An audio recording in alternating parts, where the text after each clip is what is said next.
Good evening, fellow ghouls and specters alike. Your ghost host with the most, Jacob Weil here.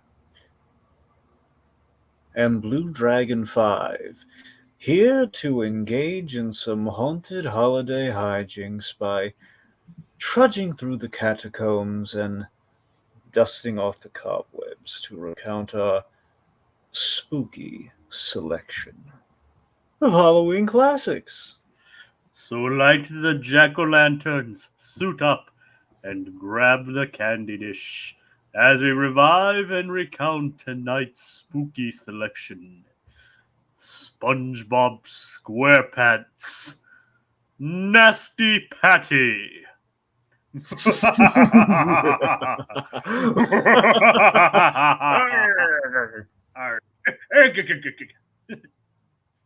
All right.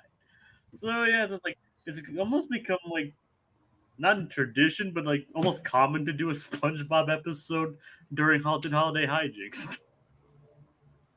There's only like a couple like spooky ones we're missing, I think.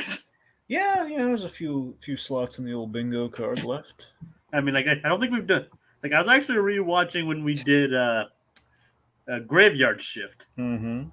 Like, and we talked about Shanghai that we need to do that sometime. I don't think we still haven't done Shanghai yet. That's what I'm saying. We have Shanghai, I was a teenage Gary, and probably at some point Bikini Bottom. So that's essentially what we got.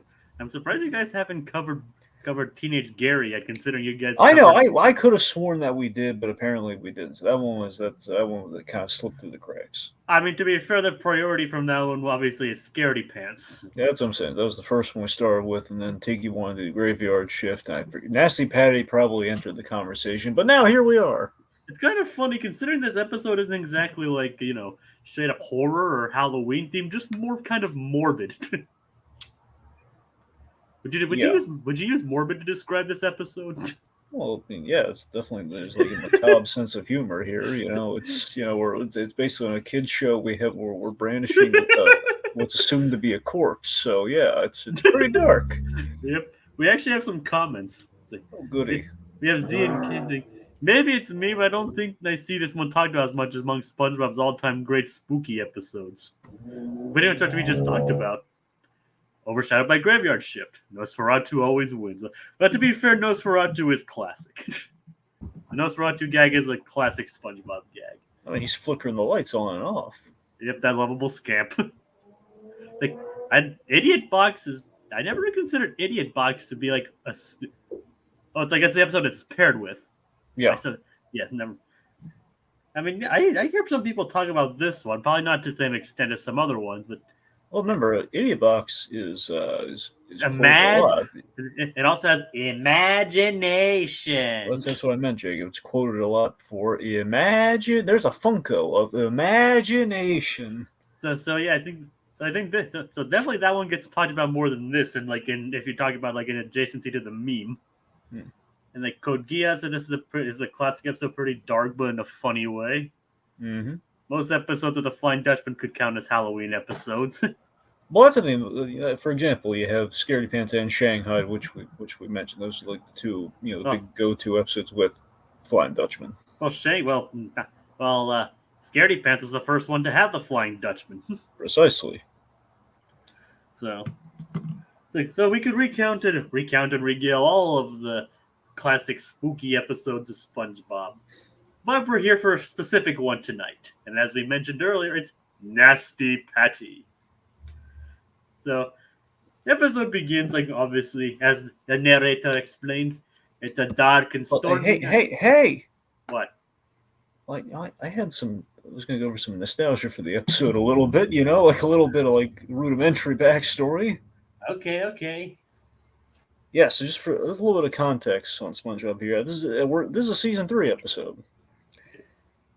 Of course, with SpongeBob, usually the way it goes, the original 3 seasons and then the movie, that's kind of like the high point of the series. So we're still in the good graces of SpongeBob here, man. We're, we got a lot going on here. It's for me, I personally, I love the Krusty Krab episodes. I love, Film Noir, and I love, classic SpongeBob. So this episode's a trifecta in so many ways. And it's like it's kind of genre bending in animation, which I think we need more of. I think a lot of people would agree. We got to play with the other genres within the animated medium. So we're doing a film noir episode to some degree with this. Because animation is not a genre. Exactly. Said a wise man who threatened to punch people. Yep. Yeah. We've actually mentioned previously this year during Haunted Holiday Hijinks. I believe. Yes. So we have like kind of a core writing team on this. We have Paul Tippett, just Kaz, and Mark O'Hare. Yeah, obviously Paul Tippett became the later showrunner for from season 4 to I believe either 10, 11, or 12. I mean, just to give you like a few, because these guys tackle a lot of episodes of SpongeBob. Like Tippett himself, he did Scaredy Pants, the Flying Dutchman episode. I mean, there's a reason why he was chosen to be showrunner. Most likely he was willing to continue, and he was actually a good writer among a lot of the early classic SpongeBob episodes. Yes, such as go on. Such as Scaredy Pants, Dying for Pie, and most famously, I believe, along with Poppenmeyer, Fry Cook Games. Fry Cook Games is a classic.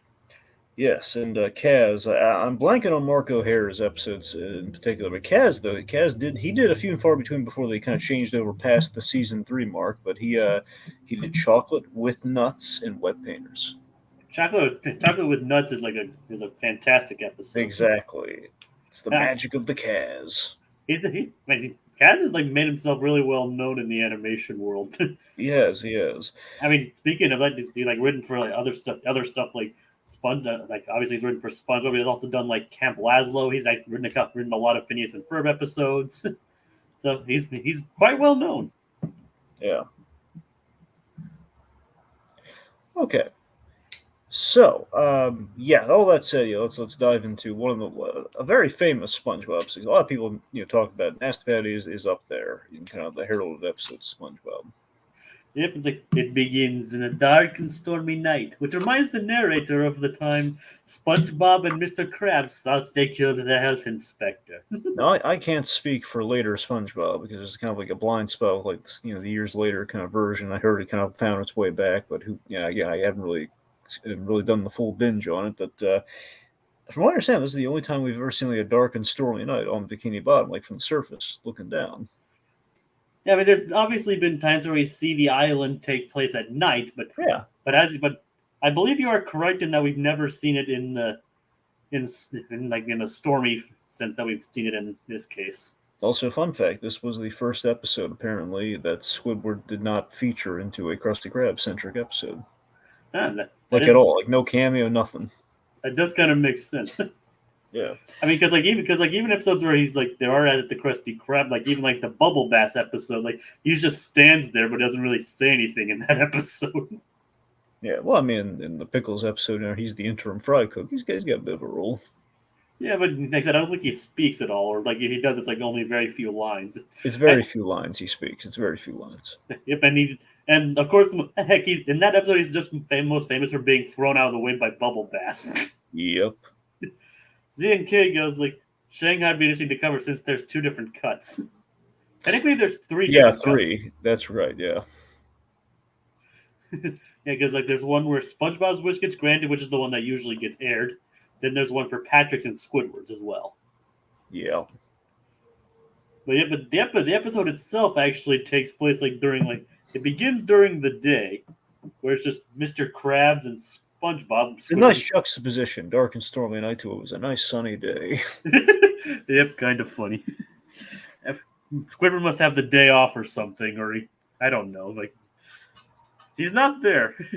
All right, so Mr. Krabs, he's soaking in his money jacuzzi, and he smells something. It's a smelly smell. a smelly smell that smells. It's the health inspector. It's change your underwear. It's the health inspector. Wash your hands, clean the floor, change your underwear. The health inspector's here. Oh, the clans. Do a dance for the clans, folks. He's going to kill it this episode and kill people and kill someone, technically. Not technically, but he almost killed. He could have. Had he taken a bite, he would have died. Let's be honest. Let's just say that in a lot of the other roles that Clancy Brown has played, I'm pretty sure he's definitely killed someone.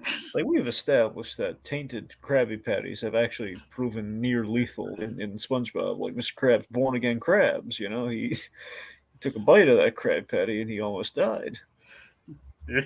Like, so that's what I taste like. Technically, he actually did. To be fair, Mr. Krabs actually did die from eating that tainted Krabby Patty, and he was given a second chance, but he did die. It's like, so that's what I taste like. Wrap it up. I'm gonna finish it late. I'm not finished with it yet. Oh, okay. God. So, like, it's kind of funny, like, considering the dark subject matter of this thing, it's like, it's surprised that this isn't one of the episodes that has of SpongeBob that has garnered more controversy. well, I mean, in some parts of the world, Jacob, they did not air this episode because of the subject matter. It's like, heck, in this episode, heck, in this country, they've banned midlife crustacean. Yeah, for really stupid reasons. Yeah, I mean, that episode's hilarious. Apparently, we can't say that women wear underwear. That's apparently what the rule is. Apparently, the cartoon. Apparently, network censors want all the ladies to go commando. The sick puppies they are. It's like, I guess we're gonna miss the panty raid. Exactly. So apparently, panty is a dirty word. I mean, I think they still have it on, like, when they do like Blu-ray DVD releases, but like, well, they better from like airing it on Nickelodeon or on Paramount Plus. It's not there either. Yeah. Anyway, so okay, point being, Health Inspector, he shows up. Mr. Krabs, he's in a panic, and he basically exposits that one violation will be closed for good, and SpongeBob's not. Oh, don't worry, Mr. Krabs. The Krusty Krab is the most perfect place in the universe. You really got no brains at all, do you, boy? Like, it's his own restaurant. Even Mr. Krabs is like seriously, boy. Okay, so with this gag always cracks. I love the timing. So it's always SpongeBob, especially early SpongeBob in these 3 seasons. Honestly, if you look at it, SpongeBob by season 3, they really had refined the craft. Where it's like season 1 is very much we're testing the waters and we're doing fun stuff. And we kind of found the voice. Pun. So we were testing those waters. Fun. And we're kind of figuring out, okay, what's the voice of the show? What's the laugh sound like, essentially? And then season 2 is like, okay, let's get a little ambitious. Let's get a little bolder with our stories. And then 3 is like, how far can we push it? Boy, did they. Yeah, and obviously they do take a bit of artistic license with what a health inspector does. Yeah, because, I mean, to be fair, the health inspectors are, depending on who you ask, they are allowed. I've seen health inspectors who are allowed to eat the food. I don't know if that's more of like them offering them food or them like actually having to taste the food, or if they've heard like something suspicious about the food, they ordered the food. So it's kind of accurate, but health inspector probably not get the whole left side of the menu. Yeah, I mean, I can understand them like sampling food, but they more like that's it. They inspect the food, like, and it's not only the food. They like inspect like how sanitary stuff is, like. Yeah. Are you cleaning the floors? Are the employees washing their hands? Is everything clean? Are they being good to the customers? That kind of stuff. Yeah. Well, we need the free food points, so that's the thing. We kind of need, it's only 12 minutes. Artistic license, like I said. Yes. So they treat him more like they treat him more like a food critic. Now that is actually an interesting point. It's so funny that later, in like roughly, I think it's like season 4. I hear everyone gives craps on SpongeBob after the movie, which season 4 SpongeBob's pretty good though.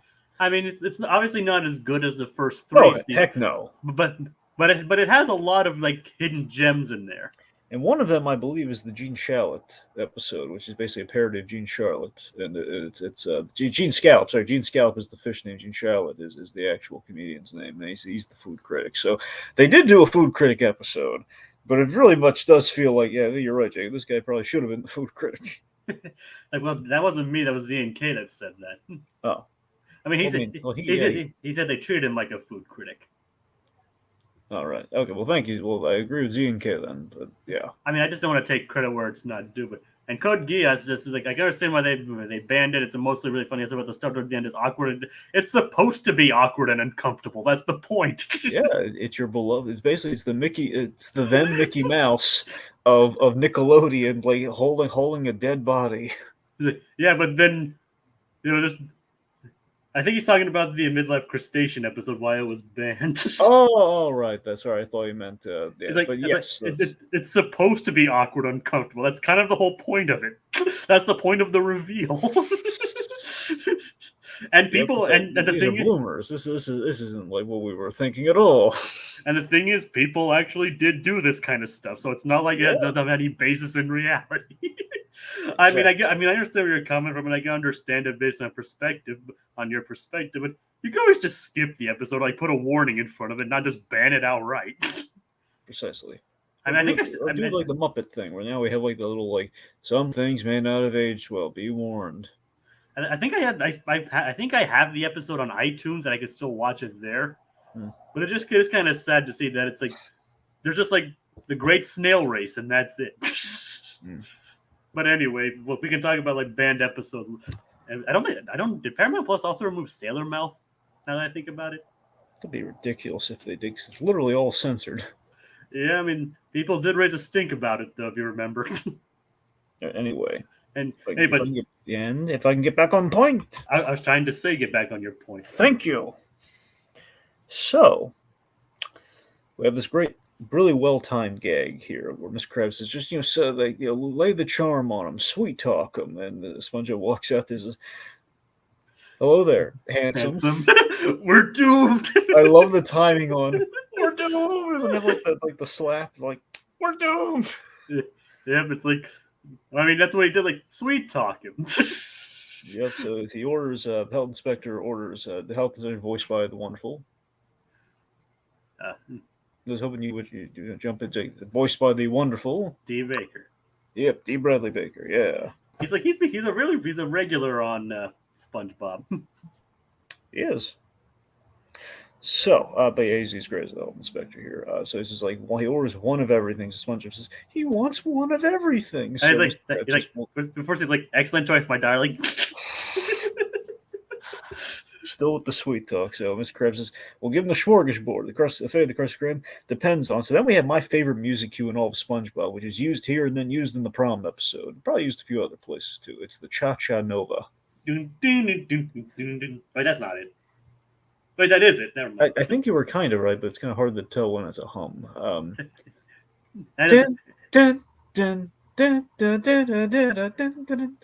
like that. I think I was thinking of another song. Well, it ends on cha cha cha. That's how you know it's the song.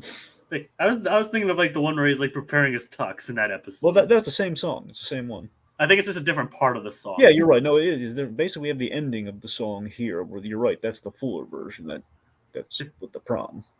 I love that song, by the way. It's wonderful. So we have like them basically spoon feeding in the literal sense. They're spoon feeding the health inspector all these menu items on the crust, because again we can't start with the Krabby Patty, otherwise we have no episodes. We're getting all the other food items in the Krusty Krab that we never see ordered, except honestly we never see ordered.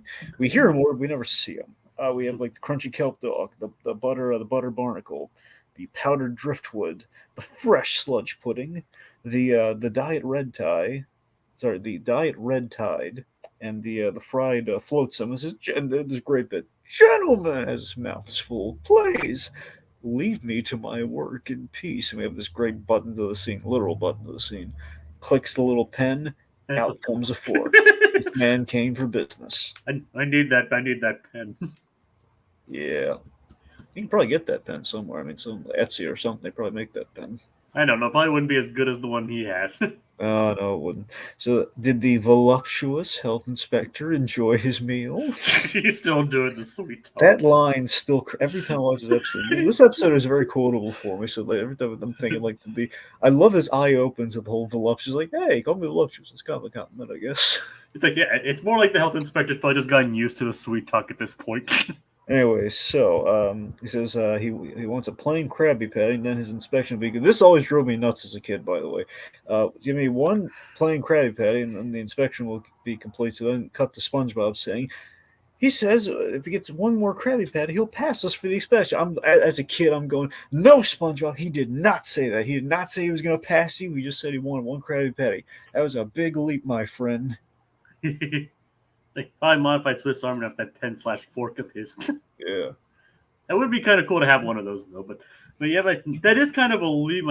like maybe SpongeBob was just being optimistic. Like No, you're right. He was. I'm just saying that as a kid, like no, SpongeBob, he did not say that. It's not legally binding. He didn't say that at all. I mean, he did seem content though, so as far as we could tell. Of course, he'd be content. Look at him.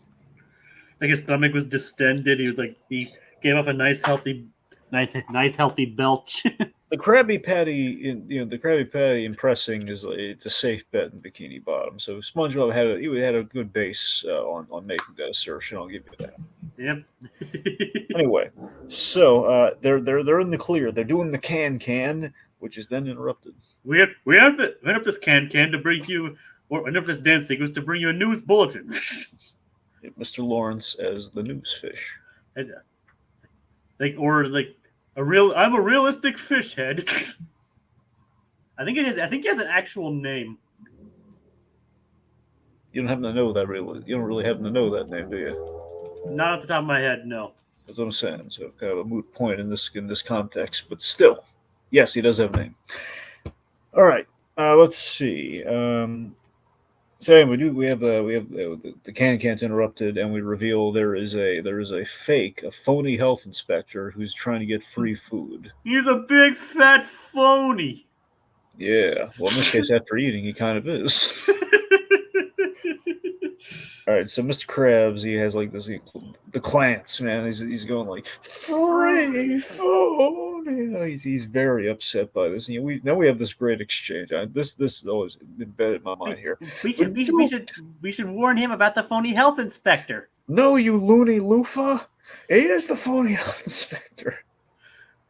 We've been duped. We've been Smeckledorfed. No, they're bamboozled. We've been Smeckledorfed. That's not even a word, I agree. Yeah, I've always loved that response from Mr. Krabs. It's not even a word. Yeah.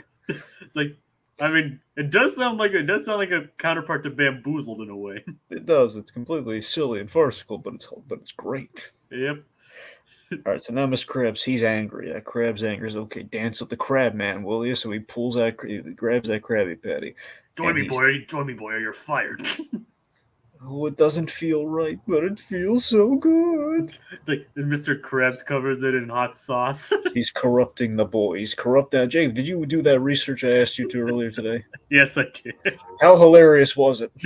Like I love how serious it was treated. So real quick, I just want to tell the folks. So if folks go to Amazon, you're going to find this little docu-series they kind of pulled for. I believe it aired on Nickelodeon once, and they basically pulled, and you can find it on Amazon now. It's called SpongeBob Docu-Pants, in which people, I don't know if they're actual real life professionals or just actors portraying real life professionals for the gag. But the point that you have like live action people sitting down and essentially recapping the events of SpongeBob episodes as if they happened in real life, deadpan, very like serious. It's like as in like they're playing this episode out as if it's a true crime story.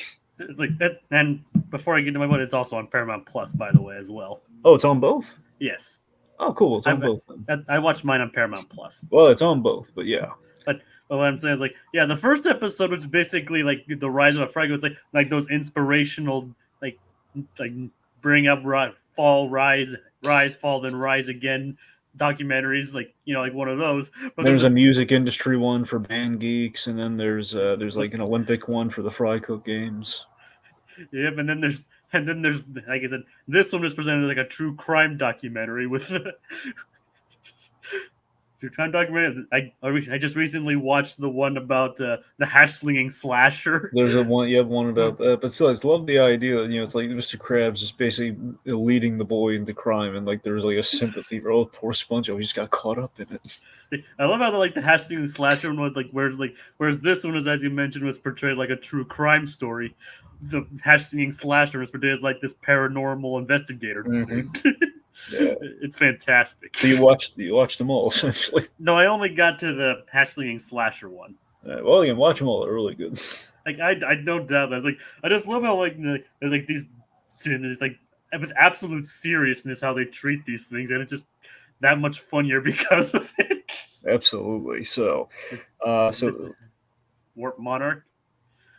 This episode gives a real good how more like Mr. Krabs truly is, more like can be.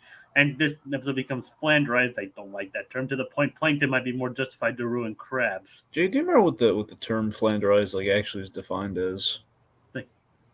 Flanderize is derived from the term from Ned Flanders from The Simpsons. Like basically a character becomes so exaggerated to become like their one singular trait or from early on.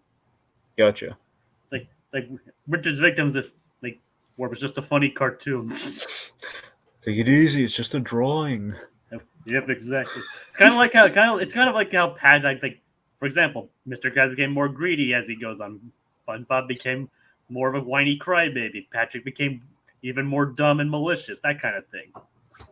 Those are commonly cited examples of what that is. All right. Okay, so let's talk about the construction of the nasty patty. It's like as we met. Take it easy, it's just a drawing.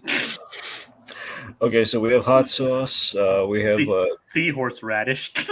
Mr. Krabs' toenail clippings. It's like, oops, I dropped it in the toilet. We'll fish it out and we'll dry it off with my gym socks. It's like he doesn't have toenails and he doesn't wear socks.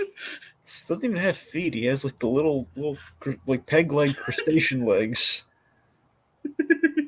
Anyway, so before the health inspector eats it and they make this diabolical crab head, like the clothespins on their nose, it looks horrific. It's like one of those, almost like it's like essentially a painting that they've kind of like. It's definitely the scariest moon image we've used so far. Oh yeah, at least this year anyway. Like even scarier than Jason. Well, yeah. At least Jacob, you can't eat Jason. Well, you could. It just probably wouldn't be very good. Plus, it's also illegal. Yeah, well, he is dead, though. I mean, look, technically you can. It's just very frowned upon. Yep. And that's an understatement. Yep. Why is it raining in the ocean? I mean, I have a better question. Hold that thought, Jay. I want to get to this next, but then we're going to circle back to just make this point, okay? The DocuPants actually brought it like typically as it does underwater, it started raining. I love when it like questions its own, like it's like borderline, like lampshading its own logic in a way, but like bringing seriousness to it. Here's a better serious question, Jacob. Yes. Okay, so they give him the nasty patty. How did the health inspector not notice? No. That's not it. It's even better. But that is a genuine question, though. Well, still, I mean, he's thinking, okay, maybe it's like he ate all the other food was funky looking, but it was, it was undersea and it was good, I guess. But this one was like, okay, well, if he's never seen a crab patty, he's like, okay, this must be a crab patty. It looks like there's at least some logic there. However, how is there a fly underwater? And that's where we have like a whole episode dedicated to how there's a worm and a butterfly underwater, but how is there a fly underwater, Jacob? It could be a sea fly.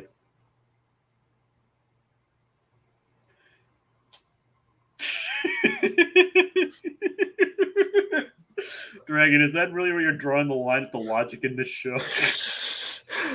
No, I'm just saying, it's just thinking about that episode, thinking about the DocuPants that you did back with me. Wait a minute.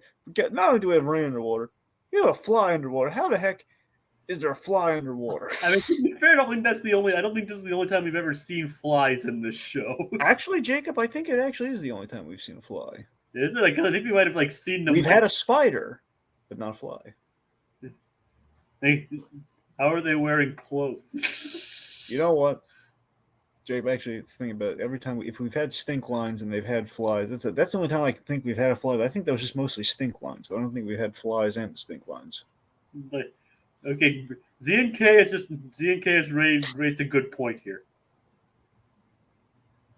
The show has a scuba diving pine tree. It's a one-time gag. Look, I'm not saying there's actually a problem. I'm saying if we're asking silly questions, I think the fly question is the best silly questions. Like, I'm gonna fly down. I mean, it's a valid question, Dragon. Like, I mean, we're drawing. I mean, to think about it, he's supposed to be a sponge, but SpongeBob's a kitchen sponge, not a freaking actual real life sponge. Yeah. Like so clearly there's like. Logic is basically on an episode-to-episode basis in this show. Mm-hmm. It's like one thing can be true in one episode, another thing can be completely different in another.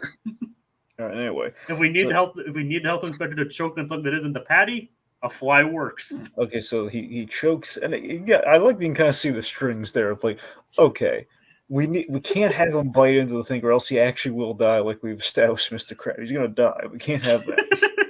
So what we're gonna do is how can he choke and seemingly how can we seemingly kill? It's a really interesting conundrum story wise. How can we seemingly kill off this character without having the main characters do it?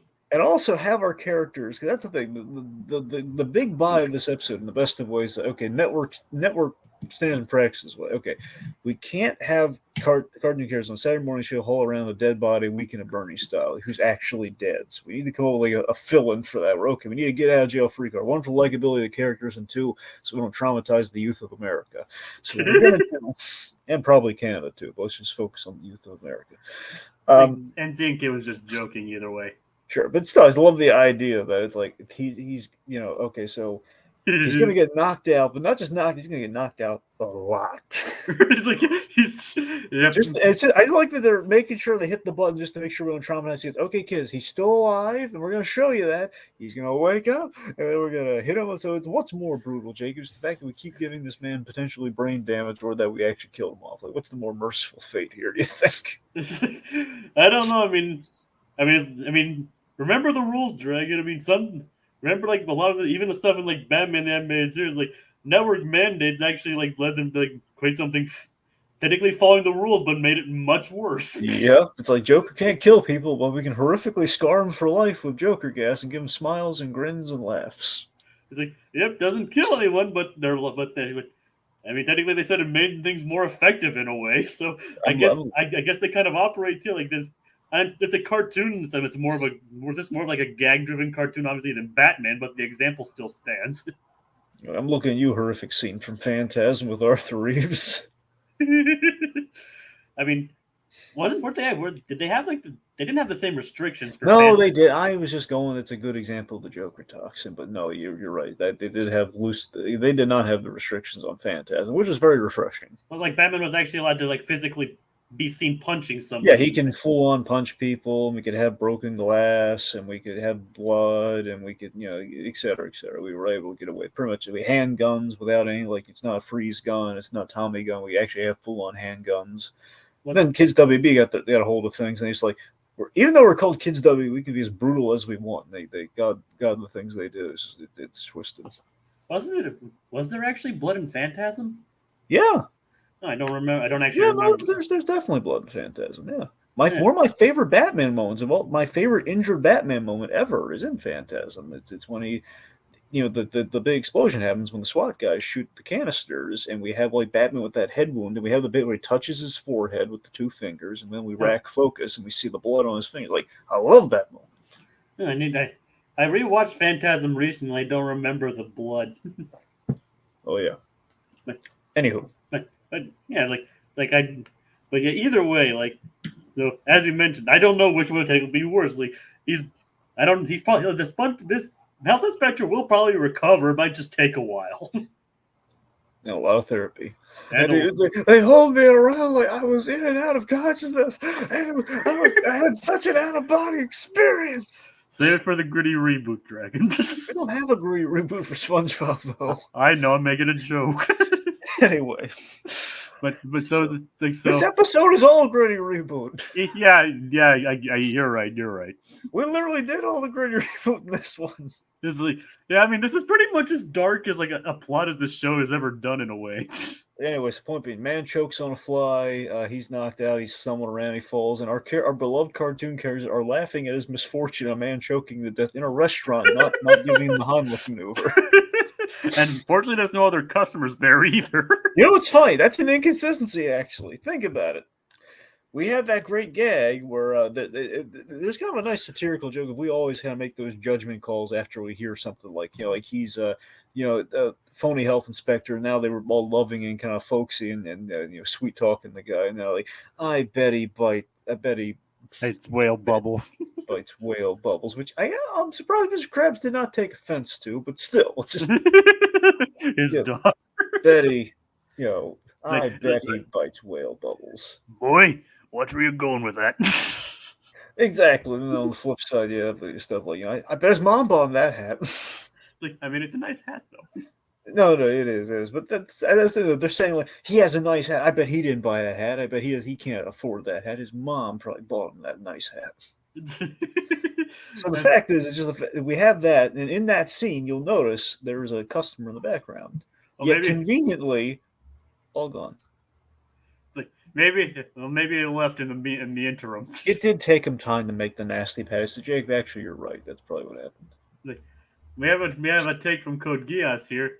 Their Master of the Phantasm's been overrated, but that's a story for a different day. Like, and they're having this whole conversation about.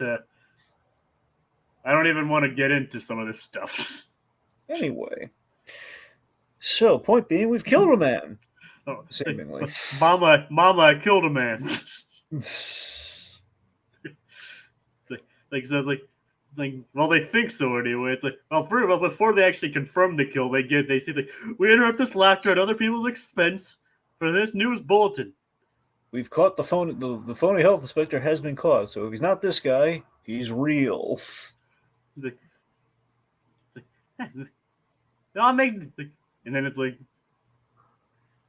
we should go tell our guy about it, and he'll understand. They look. Oh, he's not going to understand, SpongeBob. We killed him. Like, that Patty killed him. Ah! They look back over. As if something's changed since they last saw. Well, I think they're just trying to reconfirm it, just to be sure. No, indeed, yes. Yeah, so anyway. So now they're starting to panic and blame each other. They're the whole like, what's all this? What's all this? We killed it. What's all this we business? You gave him the tainted patty, but you told me to. You could have talked me out of it. It's like, oh, you're right, Mr. Krabs. I can't go to jail. They'll mop up the floor with me, which is a really edgy joke, and I love it. Yeah, that is kind of dark. I like it's kind of wholesome. It's like, okay, you're just going to mop the floor with him, but, you know. I mean, it makes sense in both terms of, like, being beat up and the fact that he's a sponge. Yeah. It just and like, I'll get back to my other point, but that obviously that kind of reminds me of the whole, like, I gotta act natural! And he turns into a little kitchen sponge in a toilet. Yeah, that is really funny. It's like, oh, that's real nice. Anyway, so that kind of does point out that Mr. Krabs is a bit of an influence on SpongeBob and something. He's trying to pin the whole thing on him. You could have talked me out of it. Isn't that kind of like gaslighting or something? Yeah, he's been gaslit. It's pretty much making a murderer for SpongeBob in this moment here. It's like this is how the prosecution's going to frame it here, where it's like, hey, he influenced this poor simple-minded sponge. I know gaslighting is like a specific manipulation tactic, so I don't know if that's exactly what it is. Well, I mean, it's essentially gaslighting. He convinced them it was his fault. That's gaslighting. I guess that makes sense. I mean, because like I said, it is a very specific form of manipulation. Gaslighting is when you basically reconfirm the same story over and over again to a person, or at least essentially when you just convince the person that it was their doing, or convince them of something that completely was untrue until they believe it's to be true. From what I understand, like Mother Gothel from Tangled is actually a good example of gaslighting.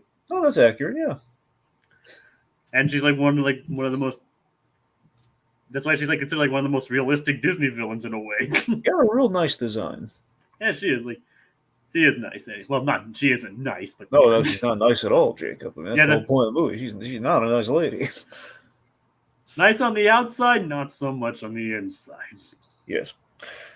But anyway, so yeah, after convincing him, it's like, after convincing SpongeBob, apparently they closed down the shop and decide to take the quote-unquote dead health inspector and go bury him. So this is where the episode shifts to a full-on noir, which is really great. So they're going to I think it's Shallow Grave Road or something. They're basically going into like a hill and they're going to bury him way out in the outskirts of Bikini Bottom. And SpongeBob has been tasked with dragging the body.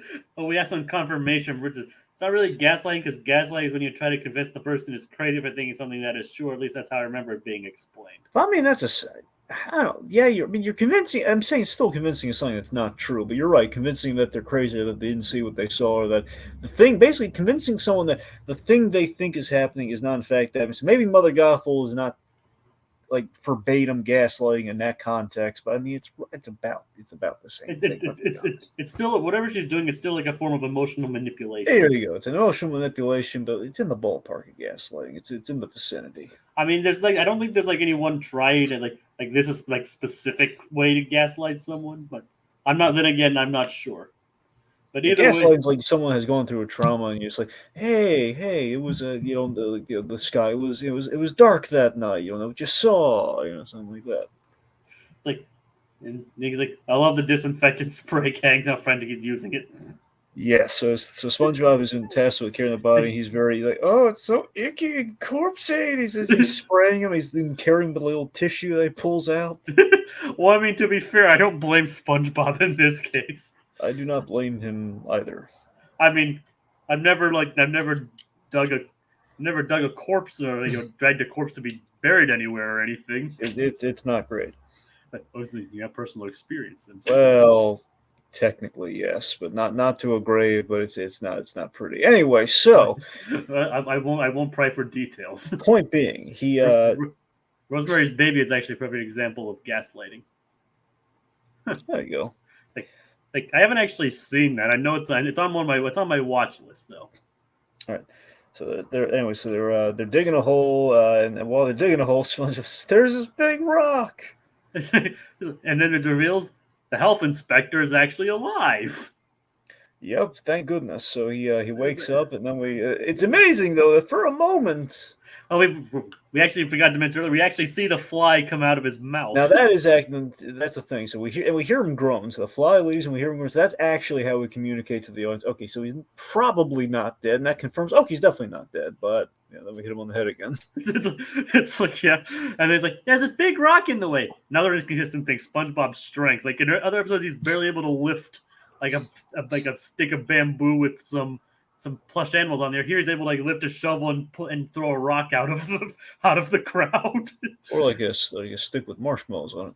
Yeah, that too. He can barely lift that in some episodes. Here he can like throw a whole rock hard enough to knock a guy out again. It's like the Incredible Hulk logic. It's like the mother and child, like mother pinned under a car. You lift. The mother with a child pinned under a car. She can lift it.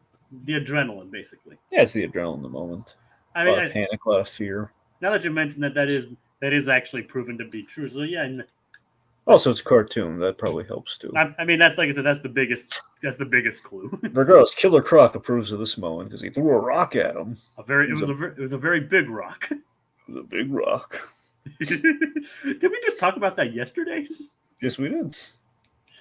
Yeah, it's kind of amazing how that got brought up again. We've had a lot of running gags over the years, and a few of them have involved rocks. Yep. Did Bikini Bottom ever have wars? Mr. Krabs was in the Navy, so yeah, the existence they did mention a war. The Krusty Krab training was like after the war, Mr. Krabs. It's like so, yeah. They're actually. My assumption is that here's my headcanon. Well, actually, you notice, yeah, you. Oh, wait, no, you didn't watch the episode. So, in the DocuPants thing, they have an episode about the origins of the Krusty Krabs. They actually get into the whole war thing too. Like it could have just been like something Mr. Krabs made up for the training video or whatever. True, but here's the thing. I suspect that it's like all the sea related things that happened during the wars happened at Bikini Bottom. It does make sense. Yeah. But it does imply the existence that there have been wars in the SpongeBob universe. Yes. Not secret wars, but who knows? Like no secret wars that we know of. They're a war and they're secret, but they're not necessarily secret wars. Yeah, there's a spinoff we should see, Mr. Krabs' Navy Days. That actually would be pretty funny. It could be like Mikhail's Navy or something. Yep. All right. Or MASH underwater. Yep. We're gonna kill someone off screen in the last episode.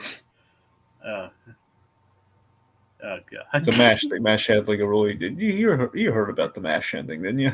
I don't think that was the last episode though. I think that was like It was in the last season, then I guess if it wasn't the last episode, I'm pretty sure it was the last episode, but I can't say with all. An actor left. I know an actor left, and his character died in a helicopter. No, that's not what I'm talking about. I'm talking about there's a scene in which they talk, like they're having like this weird, almost like Jaws-like scene where they're gathered around, they're talking about this horrible thing that happened, where like one of the characters like strangled, like I think the idea is they strangled a child, thinking it was a chicken. Well, I mean, like that. For all I know, that could be. I don't think I ever saw the series finale of MASH. So there's that. It was very weird. It was very off-putting. I can see why. Yeah. It's like infanticide, it's terrible. I mean, it is surrounding the Korean War, so there is that. Yep. Okay. So so we tossed the rock on the health inspector. He's knocked out for the second time. We have this. So they bury him, but Jacob, something's wrong with how they bury him. What did SpongeBob get wrong in the burial process here? He buried him feet first. Yep. So he's upright for one. I thought he needed some air. He doesn't need to hear where he's going. So then I said, "Well, should we say a few words?" And Mr. Krabs, I like that he's giving us sure, he was a credit to his profession. And Sponge just breaks down with all the guilt. Like, what a brave! Oh, go on, do it. What a brave man going to the line of duty like that. Why? Well, because you two killed him. That's why. Why? All right, so Mr. Krabs tells Sponge, okay, listen, we got to keep this quiet. We never talk about this. Again, of course, the second he mentions that, cops. like you two are under arrest. Oh, what were the charges? For not being at the Krusty Krab to whip us up a couple of delicious Krabby Patties. Yeah, so they're all sharing a laugh, and he's like, nudging Sponge, laugh, boy, laugh. Like he's like. So then it starts to rain. It's like normally as it does underwater. Of course, I mean, yeah, it's all water anyway, so I mean, they have a lake underwater or an ocean underwater, so why not rain? I mean, to be fair, I think the logic is if it's raining, we've kind of played with the cause and effect. If it's raining on the surface or if it's snowing on the surface, we're gonna have snow underwater and we're gonna have rain underwater. At least it's been like a proven thing in SpongeBob. That's how it works. Like in the Goo Lagoon thing, be like there is like. Obviously, there's like water within different viscosity, so it kind of does. So it does make some kind of sense. There you go. I mean, that still makes more sense than the rain, though. I don't know. I think there's at least a logic in the rain that okay, well, if it rains, like, what if the rain just kept going down? If we're underwater, how could there be a? Now that's the better question, but we're not gonna talk physics right now. It's like I love that. We're not going to talk like the logic of wisteria flowers in SpongeBob. Wisteria flowers? Yes, from Elemental. Oh, right. Like hey, if we're at least we're warmed by the fire. Hey, if we're underwater, how could there be a? And then he goes out and then he kicks it and it catches on fire again. It's like physics is very strange in the world of SpongeBob. That it is. There's also like weird guys showering and like portals. So which is who's actually Tom Kenny. Actually Tom. Your reward will be great. Behold. Also, I wonder. Like, we also have like Hans and everything. Like how the heck that works. Oh, Hans. Anyway, here's your lollipop. Okay. Like CNK brings up a good line. Like, don't say the word. It'll be the end of you. It'll be the end of me. And worst of all, it'll be the end of me. They do not want. So, cops show up. It begins to rain. And as they're kind of sharing a little laugh, they're thinking, okay, it's going to put the shovel in the trunk. And as they're doing that, it's like, just play it cool, boys. Give us a lift. Just play it cool. Mr. Krabs is being very level-headed about it. Eerily so. But again, being a Navy man, he might have done some shady stuff. You never know. And the body is a very poorly buried body. Basically he slips out of the mud and he kind of falls. He slides down that tall hill and right at their feet. Can I lose my cool now? Why? They look and like, oh God, there's the body. It went all Louisiana on them. Yep. That is why they have like so many tombs and like bayous, many tombs and like above ground burials in Louisiana. It's because of all the rain. Yeah. It's like, I remember Katrina. You remember having during Katrina, don't you? Yes, Dragon, I remember. Yeah. Well, not that part. I know we know that what happened in Katrina, but I meant the floating Yes, Dragon. coffins. Yes, Dragon, I'm familiar with that too. Okay. Dragon, I was 11 when that happened. I don't know. You might have been very ill informed for all I know. I don't know what the heck I was 11 means with that. Like I was 11 years old when Katrina happened in 2005, right? Yeah. Then yeah, I was 11. So, like it was. I remember being all over the news. Okay. So, but so I was like, so get back on topic. Like they see the dead health inspector once again. So they put him in the so SpongeBob has to put him in the trunk. Like, so as he does, the Hellstar comes back yet again. Like, oh, where am? And he slams the Bam! trunk on him. Bonk right on the head. He's out again. He's in like- the trunk. They're using a police car to transport a dead body. And we have this great bit where SpongeBob's really perturbed by all this. So he's like, slides in the frame. Is he okay? Like, yeah, he just gets car sick. That's all. So we're gonna drive nice and smooth, like. And then just speeds off. So Mr. Krabs tries to give SpongeBob a coded message to like, I want you to stow that shovel, wink, wink, in the freezer. But what about the bot? I love this all the time. As he grabs the lips with the big meaty claws. Big meaty claws. Well, these claws ain't just for attracting mates. Anyway, so he grabs SpongeBob. Bottles of soda. Soda. Yeah, bottles of soda. Put those in there too. I love SpongeBob smiling with like the lips through the claws. Like that. All right, so they arrive, and SpongeBob he's supposed to go around back to do this to get to the freezer, but the door is locked, so he's gonna have to improvise. Jacob, what does SpongeBob come up with? He comes up with an ingenious hiding spot that so ingenious that nobody noticed. He's put the health inspector in his hat. Now, a part of me wonders, Brad Bird, were you a fan of SpongeBob? Did you get the idea to put that rat under the? I know technically he didn't because he had the other guy who was directing the movie beforehand, but still, this is the fact like, hey, someone look at that. We have a chef and we have someone under his hat. Jan Pinkava. Yeah. That's the guy who did Reddit, who was doing Ratatouille with Brad. I'm trying to remember, didn't he do Jerry's Game, or am I thinking of a different director? I think you're right. He's the guy who I believe that's what he got started on. And he did Jerry's Game, yeah. Yeah, which is great. It is great. It really delights me, that guy, even though it's a shame that he, I'm glad, I love how Ratatouille turned out, so I'm not complaining about how any of that went down, but still, I do like that at least that guy got the ball rolling, so he gets to share in some of the glory to some extent. So I don't know, it's kind of nice that he brought it to the table. Even though, I understand, Brad Bird revamped a lot. I know, no, he did, but I'm saying the core thing. I think the core of like Rat inside the chef's hat, that pretty much was from the original. All that was from the first director. Brad Bird's a director with very few misses. Yeah, the big thing was all the Anton Ego was pretty much that was Brad Bird, and like killing off Gusteau was also Brad Bird. So But yeah, those were two of the best parts of the movie, anyway. That's what I'm saying. So we would have had it would have been a very different movie had Brad Bird not taken it. It might have been still a pretty good movie, but I don't think it would have been an exceptional movie. And like some say, it's one of Pixar's best. Yes. I mean, keep in mind, at the very least, Ratatouille is probably one of its most underrated. Honestly, that one probably is the most underrated Pixar movie. I mean, there are other ones that could be considered as well. Maybe Bug's Life too. Bug's Life's pretty underrated. I mean, I picked Onward when we did Geek Out because it was basically the product of poor timing and everything because it came out in March of 2020. It came out right on the bubble though. It was right before everything shut down. So Onward at least got its licks. And Onward was like the last good time before it all. So at least Onward has like a little place of like, man, remember when everything was normal? And then, yeah. Anyway.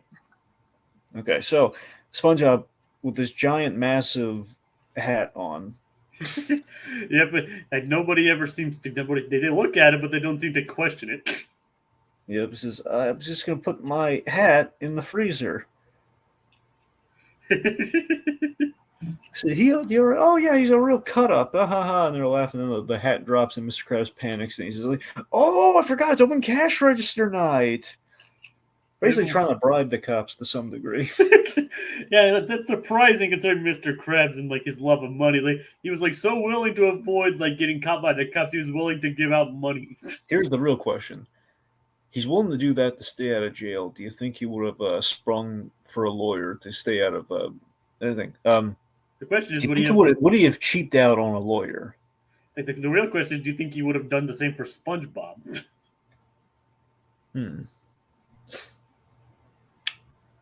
I don't know. He probably feels responsible. He likes SpongeBob, but you're right. It's a good question though. Yeah, he probably would get just like a cheap lawyer to help SpongeBob.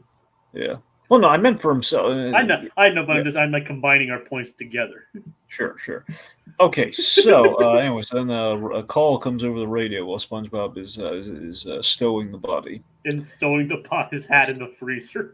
Yep, stowing his hat in the freezer, and they get like a call about like 86 of those patties, Krabs. We had a call about two ghouls on like Shallow Grave or wherever it is. Shallow Grave Road. Oh, so it is Shallow Grave Road. Shallow Grave Road, disposing of a body. Well, at least that's what it said in the DocuPants.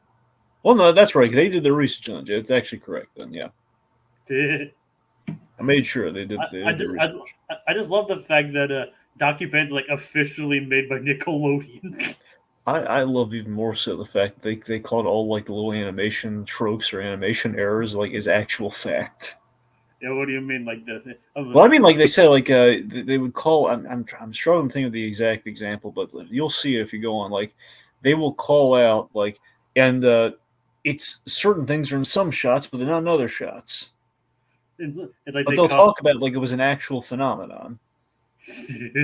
As in, like for some reason, it was we saw it there, but some people swear it wasn't there. Like they'll treat like actually like an animation error, like an animation thing. Like for example, like the stuff that's under Bubble Bass's tongue, for example, and pickle. They cover pickles, by the way. That's a whole episode. Yeah, I got to that one. Yeah. Anyway. That was the first episode, I think. Yeah, that was they kind of combined the pilot and the pickles, which two of my favorite episodes of SpongeBob. So yeah. I mean, I know you're a big fan of the Krusty Krab stuff, as you've mentioned. I love all the Krusty Krab stuff. It's like Matt Crabdock to be his lawyer. Come on. Ice is a myth. Okay, that's honestly the best line in the whole episode. Ice is just a myth. Can you confirm this, Dragon? Ironically, yeah, he's in the Batman. Jacob, he voices Mr. Freeze in the Batman. Oh, nice. Sadly, it's a Mr. Freeze that's a little surface level. He's not making puns or anything, but he just looks cool and doesn't really have a great back. His backstory is like he was a bank. He's no BTAS Batman, Mr. Freeze. God no, but to be fair, he was like the second one ever, so it's not really kind of stiff competition. And they probably wanted to differentiate it a bit from that. That's the thing. I wanted to differentiate so there was no Nora at all. He was just a diamond thief who got caught in ice. So that's essentially what happened to him, which is like not nearly as interesting, obviously, but he looks cool. Is that a pun? Both, actually. Yeah, it's kind of a pun, and he does actually look aesthetically pretty cool. Oh, nice. All right. Or Richard Victims has this alternative one.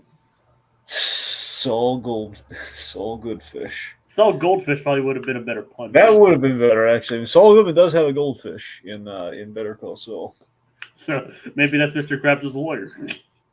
There you go. It's like I have to get back to my owner real quick.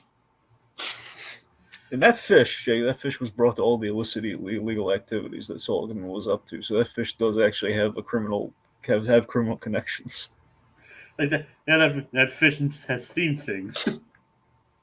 Oh yeah.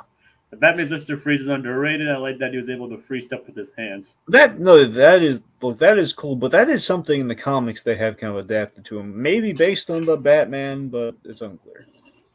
But we have to figure out if it came before or after the Batman, or if it was just a coincidence. Well, no, it was like it's like years apart, Jay. That's why I can't say for certain. It's like the Batman was like roughly 04. Well, I guess Mr. Freeze introduced in 04 in the first season. So 04 versus after the New 52, which is probably 2011. It is kind of funny that we're talking a lot about the Batman, considering what you and Rohit are doing tomorrow. Yes. Hint, hint. Nudge, nudge. Yes. So anyway, of course, Officer Nancy, she wants a soda before they leave. She's like, "Here you go," and then he basically comps her a soda, and it's like, "But there's no ice. Ice is just a myth." And we panicking. Like we love Clancy Brown and Tom Kenny are great in this episode. So speaking of which, SpongeBob shows up. The dark deed is done, Mr. Krabs. Man, SpongeBob really isn't helping sell the whole charade. So as Mr. Krabs ultimately he cracks, he confesses. All right, I confess. He killed a health inspector. It's like Richard's victims is like Batman versus Dracula. Here we go. Oh no, we already covered that one. They've already done that. Yeah, you can watch that if you want already, but it's like we already covered that one. They're covering another episode tomorrow. Yeah, we covered that. We covered the movie. Now we're covering an episode. We'll see which one it is after I create the stream. Yeah. So, getting back and forth, kind of blaming each other, and this is really sadistic. Mr. Krabs is saying like, "He's a mad dog. Put him down." Mr. Krabs is like going at SpongeBob's throat.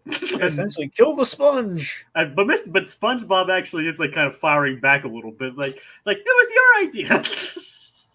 Then we have one of the great Tom Kenny deliveries.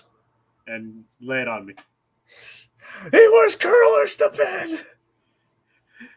I love that one. Like Mr. Krabs, like that has anything to do with what he's done. Like Cookie and clarify Cookie. It's like we are doing Phineas and Ferb tomorrow. I just need to say doing 2 for 1.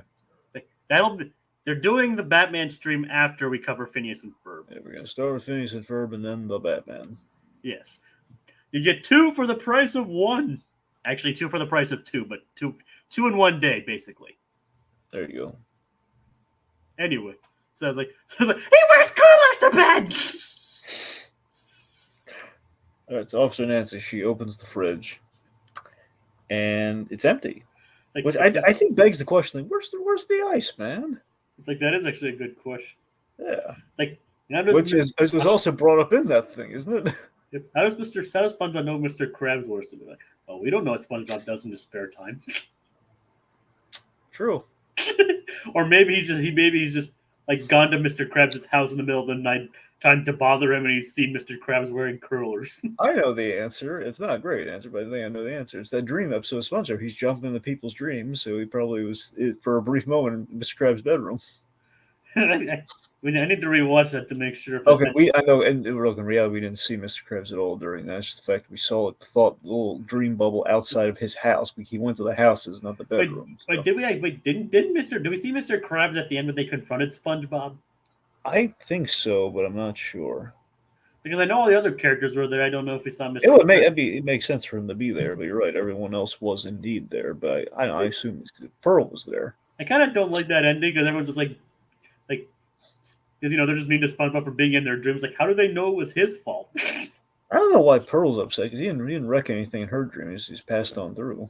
Yep, he actually didn't really like her dreams. Yeah. Rue was kind of unreasonably rude to SpongeBob in that episode.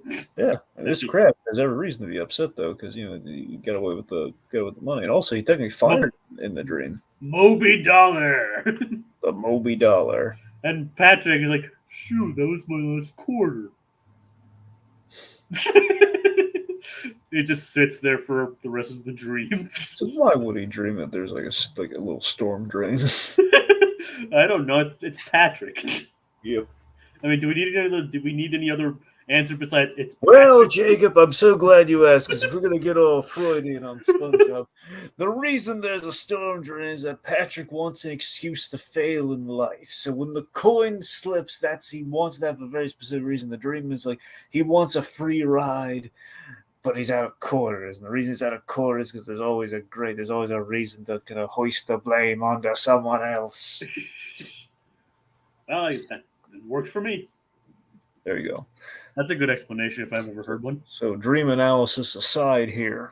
It's like as you mentioned, the true crime episode does point out the freezer is empty except for a puddle of water.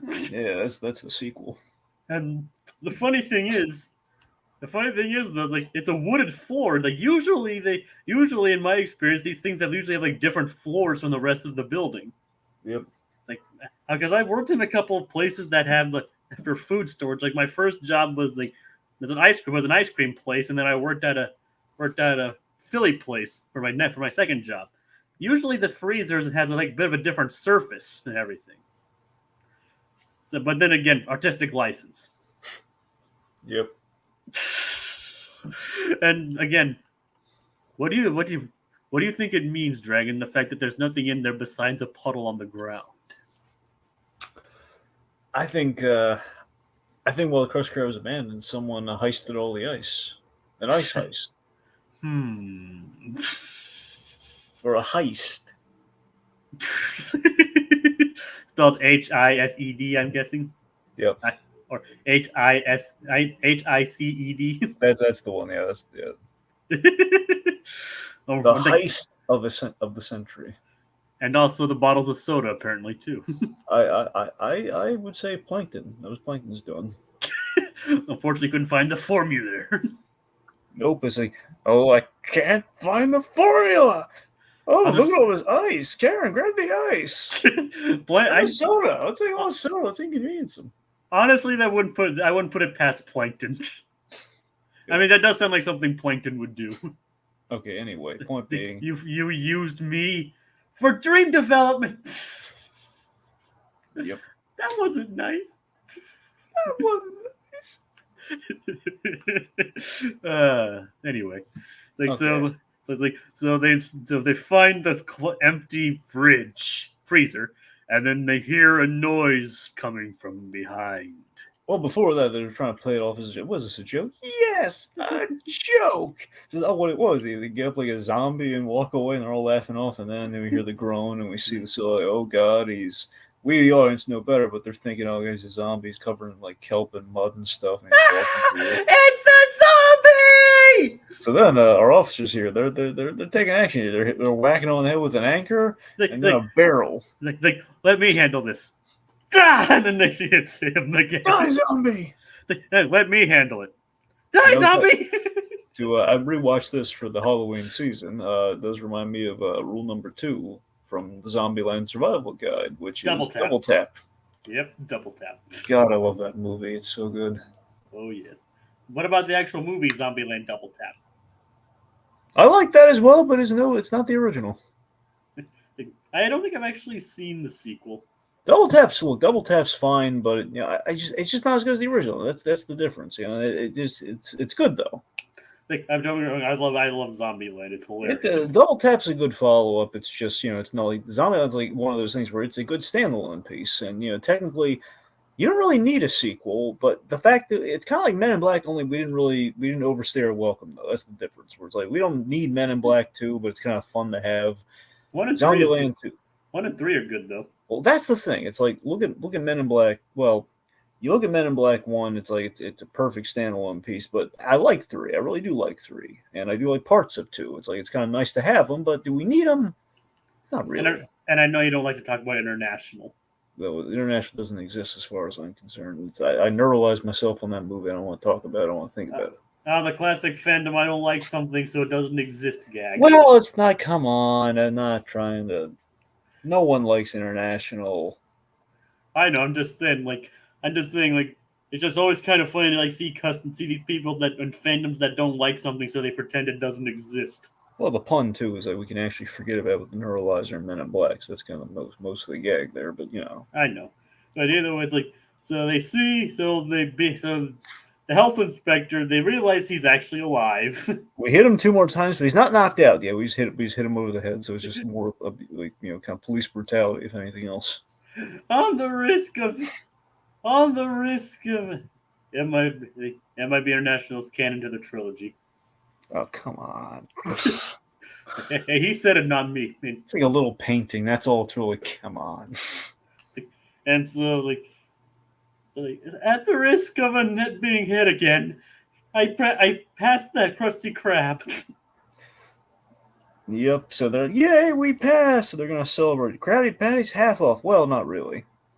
I could go for a Krabby Patty. And then the door gets hit by the door. So knockout number 4. And the thing is, nobody even touched the door. The door just decided, I'm just gonna close on this random guy. Now here's something, Jake. Do you think here's a question I always wanted to ask somebody. Do you think he passed the Krusty Krab like out of that was initially what he was going to do before everything happened? He's just remembering like before his concussed state, or is he doing that as it like you said at risk of being hit again? Like he's fearing for his life at this point. Like, I think it's please don't hit me again. I mean, I think it might be a combination. He is eager to get an actual Krabby Patty. He did not taste the Nasty Patty, so he has not been scared off the Krabby Patty. No, like even afterwards, like I could go for a Krabby Patty. Yep. Like so, it's like he still wants the Krabby Patty. So I don't know if it's necessarily because he got hit, or it's just like he just like wants to like say, okay, you guys passed. Can I go? Can I just stop now?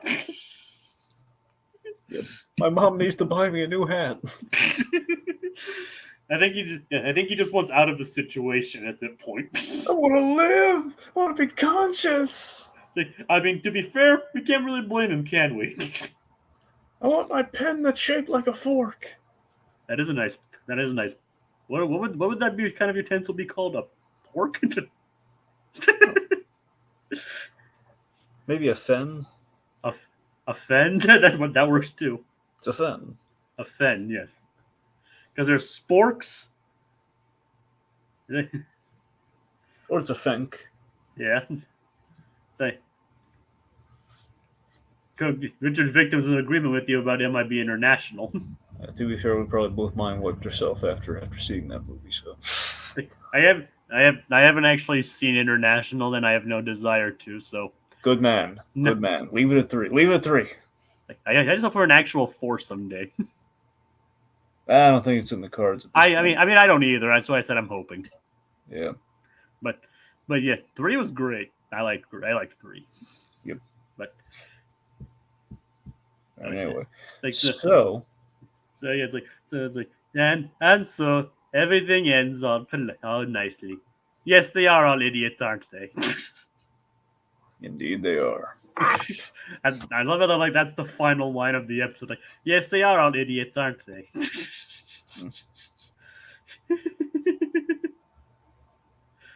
Here's Code Geass's justification. I haven't seen International, but I heard it's a spin-off, so it's technically canon. Oh, come on. Look, I'm not saying it's like. Look, I'm saying even if it isn't canon, it doesn't really matter. No one at all likes this movie. Here's the thing: if Barry Sonnenfeld was involved, then absolutely it would count whether we like it or not. But it's like Sonnenfeld's not back, and the only person that's coming back is Emma Thompson, only because we worked her into the 3rd movie, and they want at least someone to come back, and everyone else is either gone or disinterested. They want no part of it if Sonnenfeld's not there. So that's what I'm saying. And we completely wasted Liam Neeson too. We mistreated Liam Neeson in that movie. I don't like that. I don't even want to know. You're right. You don't want to know, Jacob. I just want to watch the first 3 movies again. Well, there you go. There's your Friday night, man. Nice. Actually, I'm actually very busy on Fridays. Fine. There's your whatever night. It's your Saturday night. That works too. Okay. I'm fine just pretending it doesn't exist.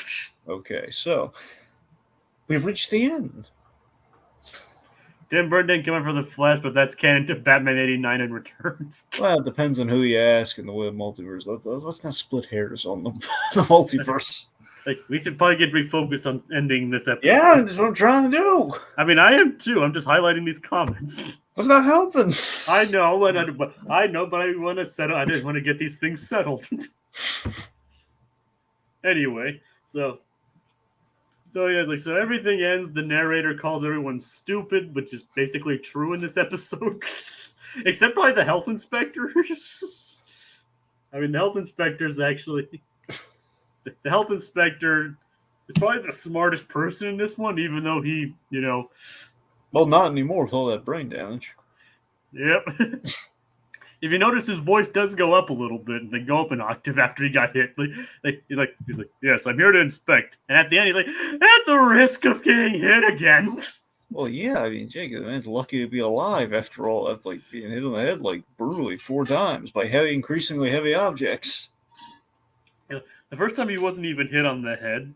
Like he just choked. And then he fell on his head. Mary hit the table and he fell. Hit the floor. He choked. Then he hit his head. Then he got a rock thrown on him. It was a big rock. Then he got his head slammed into by a trunk. And then an anchor, and then a barrel, and then a door. That's like 5 times. That's like 5 hits to the head. So it's like, it's a miracle. As you said, it's a miracle he's even able even to move at that point. let alone even still be alive. It's like, so any closing thoughts on this one, Dragon? Moral of the story, kids, is don't try and poison people out of spite. Yes, even if they're the health inspector. Especially if they're health inspectors, man. Because even if you don't do it right, they're gonna come back, and they might not be as nice as this one who's gonna give you the passing grade when he regains consciousness. You never know what's gonna happen. But no, seriously, Nasty Pat is one of my all-time favorite SpongeBob episodes. It's great. I love the noir touches. I love a good Krusty Krab episode, let alone a SpongeBob and Mr. Krabs episode. So this is delightful in so many ways. There's only like a few episodes like where you explicitly see Mr. Krabs and SpongeBob without a lot of other characters. Yeah. Like sometimes it's like Mr. Krabs. Sometimes like Mr. Usually if it's Mr. Krabs, there's also like Squidward and adjacency or something like that. Like the only other ones I can think of is like the Hat episode. At least from the first 3 seasons. Mm-hmm. Like, can you think of any other episodes where it's just Mr. Krabs and SpongeBob besides this one? Well, probably, but I don't want to really list all that out right now, Jacob. I just wonder if you had an example that I didn't think of. But yeah, it's like, yeah, I agree. Like this episode, as mentioned earlier on in the comments, is pretty underrated in terms of like it's not as talked about as like the other spooky episodes, and even then, this isn't even really that much of a Halloween episode, but it's still very creepy. Very creepy, yes. It's a very morbid but also very darkly funny episode. It gets away with mentioning like accidental murder, almost accidental murder or manslaughter. Yeah, the manslaughter for sure. Yeah, manslaughter. First degree and second degree manslaughter in a children's cartoon, nonetheless. Poisoning. Yes. Poor hygiene. Exactly. Yep. There's basically a lot of stuff you wouldn't even expect. I don't even know if they could get away with doing this today in modern SpongeBob, if they could even try. Yeah. But it's like, all right. So do you think that's it, Dragon? Do you have any? Let's thank the folks for showing up, and let's wrap this puppy up. Thank you, Richard's victims and Code Geass, Z and K. I think that was everyone. I think that was everyone. And now they're still having a discussion about the Flash. And so moving. Wait. Warp Monarch. And Warp Monarch. There we go. Now we're good. Can't believe I skipped over Warp Monarch. How dare you? Yep. Sorry about that, Warp. Anyway, so thank you all for watching, and that's the end of tonight's spooky selection. And our spirits grow weary, but they'll be even stronger than ever next time as we engage in even more haunted holiday hijinks.